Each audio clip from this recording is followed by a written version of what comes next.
திண்டுக்கல் மாவட்டம் நிலக்கோட்டை அருகே நிலத்தகராறில் முன்னாள் ராணுவ வீரர் ஒருவர் தனது அண்ணனை ஓட ஓட விரட்டி வெட்டிய வீடியோ வெளியாகியுள்ளது.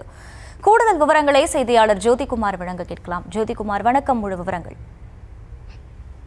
வணக்கம் அகிலம். திண்டுக்கல் மாவட்டம் நிலக்கோட்டை அருகே உள்ள கட்டக்கூத்தன்பட்டியைச் சேர்ந்த 76 வயதான பொன்னையன் விவசாயம் செய்து வருகிறார். இவரது தம்பி 74 வயதான சங்கன் முன்னாள் ராணுவ வீரர் ஆவார். இவர்களுக்கு பூர்வீக சொத்து இதே பகுதியில் இருப்பதாக கூறப்படுகிறது. இந்த பூர்வீக சொத்தில் 6 சென்ட் நிலத்தை தம்பி சங்கனுக்கு தெரியாமல் பொன்னையன் இளையராஜா என்பவருக்கு விற்பனை செய்ததாக கூறப்படுகிறது. இந்நிலையில் நிலத்தின் சர்வே எண் மாறியதாக கூறி பொன்னையனின் தம்பி சங்கன் கிராம நிர்வாக அதிகாரியிடம் எங்களது நிலத்தின் சர்வே நம்பர் எப்படி மாறியது என்று கேட்டுள்ளார். அப்போது உங்களது அண்ணன் 6 சென்ட் நிலத்தை இளையராஜா என்பவருக்கு விற்பனை செய்துள்ளதாக கூறியுள்ளார். இத்தகவலால் அதிர்ச்சி அடைந்த சங்கன் தனது அண்ணன் பொன்னனிடம் இது பற்றி கேட்டுள்ளார்.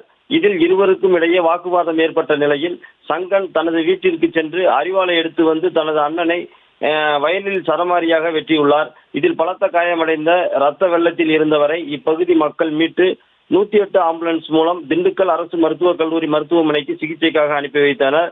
இச்சம்பவம் குறித்து அம்மையநாயக்கனூர் காவல்துறையினர் வழக்கு பதிவு செய்து விசாரணை நடத்தி வருகின்றனர். மேலும் முன்னாள் ராணுவ வீரர் சங்கன் கைது செய்யப்பட்டுள்ளார்.